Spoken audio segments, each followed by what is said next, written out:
अस्सलाम वालेकुम स्टूडेंट्स। आज क्लासिकल मैकेनिक्स का थर्ड लेक्चर जिसमें मैं वर्क को डिस्कस करूंगा।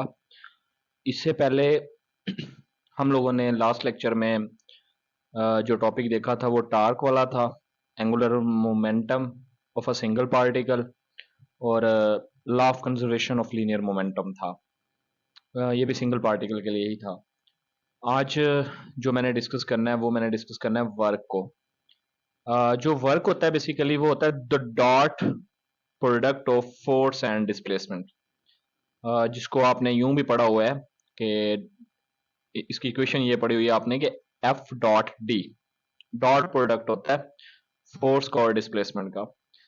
अब यह कंप्लीट वर्क मैं किसी छोटी सरफेस के लिए, अगर मतलब किसी छोटे से पैड के लिए अगर मैं वर्क कैलकुलेट करना चाहूँ तो ऑफ कोर्स मैं इंटीग्रेशन से भी इसको सॉल्व कर सकता हूँ। फिर ये जो डी है, ये डिस्प्लेसमेंट, ये छोटे से डिस्प्लेसमेंट में चेंज हो जाएगा डी एस, लाइक एस।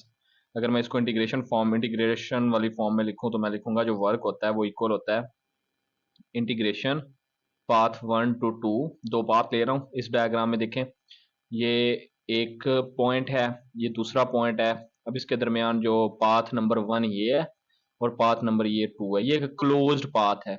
इसको यूं आप कह सकते हो कि ये एक क्लोज्ड पाथ है। अगेन आप उसी पॉइंट पे रिटर्न वापस आ रहे हो, और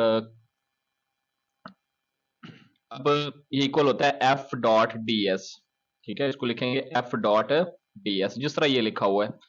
ये एक फार्मूला है, ये इसी इक्वेशन से ही बना है, ये जो इक्वेशन मैंने ऊपर लिखी है। तो एफ डॉट डी एस आ गया। अब ये जो हमारे पास एफ इस वक्त नजर आ रहा है, F F Newton second law में हमने पढ़ा था कि एफ इज इक्वल होता है एम ए के। ठीक है, ये है Newton second law in term of mass and acceleration. अगर मैं एक्सेलरेशन देखूं तो वो बेसिकली होता है हमारे पास change in velocity per unit time. ठीक है, the rate of change of velocity भी कह सकते हो। तो इट्स मीन कि मैं अगर इस ए की जगह पे एक्सेलरेशन की जगह पे ये पुट करूं तो मेरे पास जो फोर्स बन जाएगी वो तो कुछ यूं बन जाएगी, M D V over D T. ठीक है, तो यही इक्वेशन ये बनी हुई है नेक्स्ट। इट्स मीन कि ये जो डी एस, सॉरी, जो एफ है उसकी जगह पे हमने उसकी वैल्यूज पुट कर दी। ये जब आप पुट करोगे तो आपके पास कुछ टर्म ये बन जाएगी, दिस वन।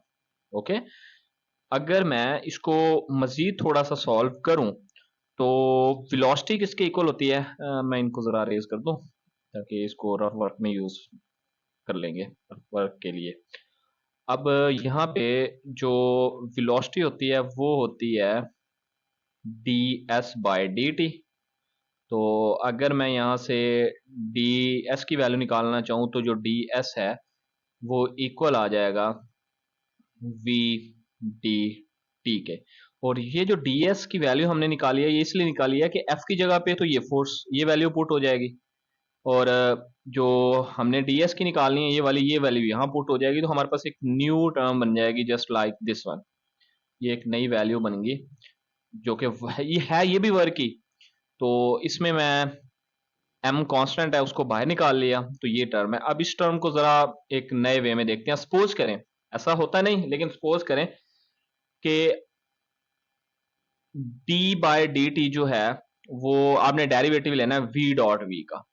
क्लियर है, जब आप वी डॉट वी का लेंगे तो इस पे प्रोडक्ट रूल लगेगा, तो ये बात बन जाता है first term same second derivative plus second same first, second first derivative second same आ गई है। ठीक है, अगर इन दोनों को मैं देखूं तो ये दोनों तो ऐड हो जाती हैं। जब ये दोनों ऐड होंगी तो ये बन जाएगा plus 2 V dot D V D T. ये तो वी डॉट वी ही है। अगर ये 2 इधर ले आए हम तो ये 2 डिवाइड हो जाएगा। अब ये टर्म एक बन गई है ये वाली।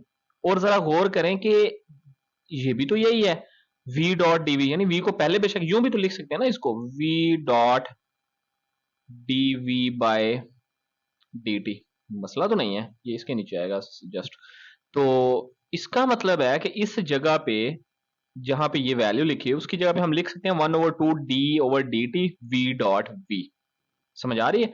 और v डॉट वी किसके इक्वल हो गया, स्केयर के इक्वल हो गया। तो इसका मतलब है जहां पे v dot D V D T लिखा होगा वहां पे आप लिख सकते हो 1/2 D over D T V square. तो इसी टर्म को हम क्या करते हैं बच्चे, यहां से उठा के यहां पुट कर देते हैं इस टर्म में, ठीक है, इस जगह पे पुट कर देते हैं।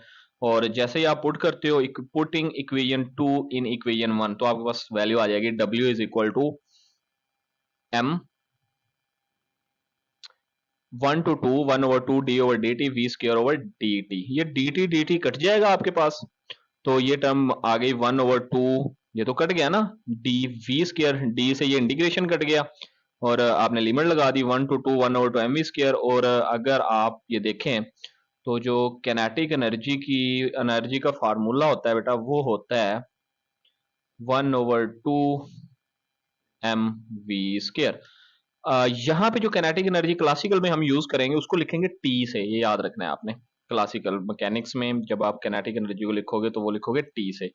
तो यहाँ पे देखें ये 2 आ गया, ये 1 आ गया, तो इसको आप लिख सकते हैं T2, इसको लिख सकते हैं T1, और इसको यूं भी लिख सकते हैं W is equal to del T.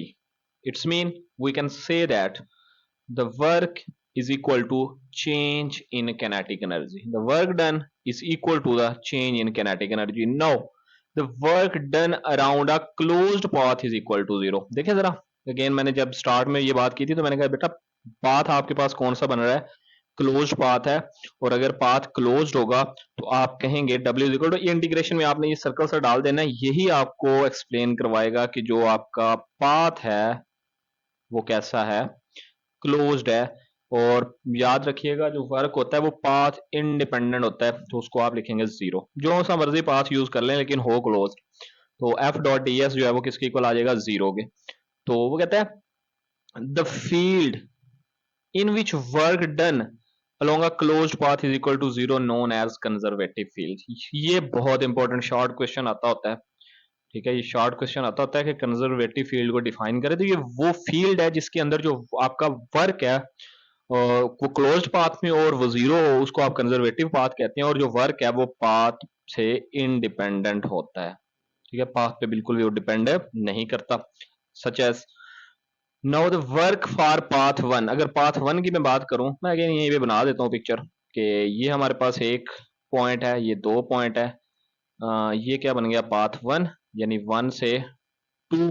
तो अगर पाथ 1 की बात करूं तो सिंपल सी बात है, वो तो यूं आना है W is equal to 1 to F.ds, यही तो फार्मूला है।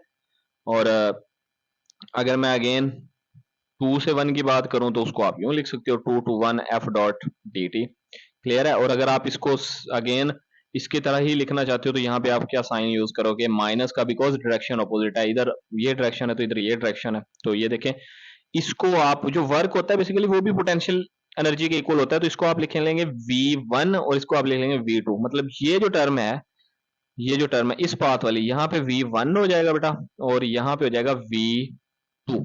तो यहाँ पे आप इसको यूं भी लिख सकते हो कि no the work is W is equal to 1 to 2 F.ds minus, ये देखें ना, ये प्लस ये माइनस, तो इसको आप F.dt लिख देंगे। अब ये किसके इक्वल है, ऑफ कोर्स 1 के।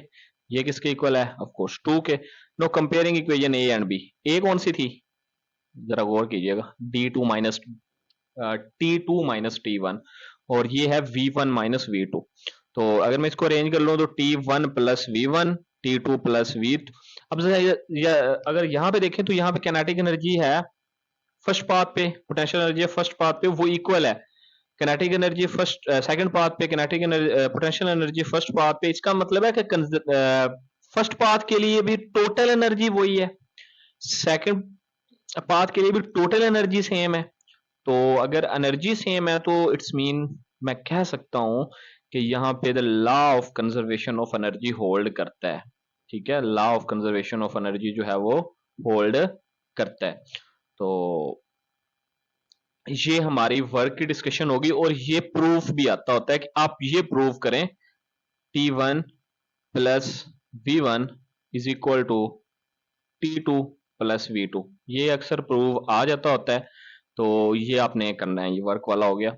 उसके बाद फिर मैं नेक्स्ट जो है वो डिस्कस करता हूँ।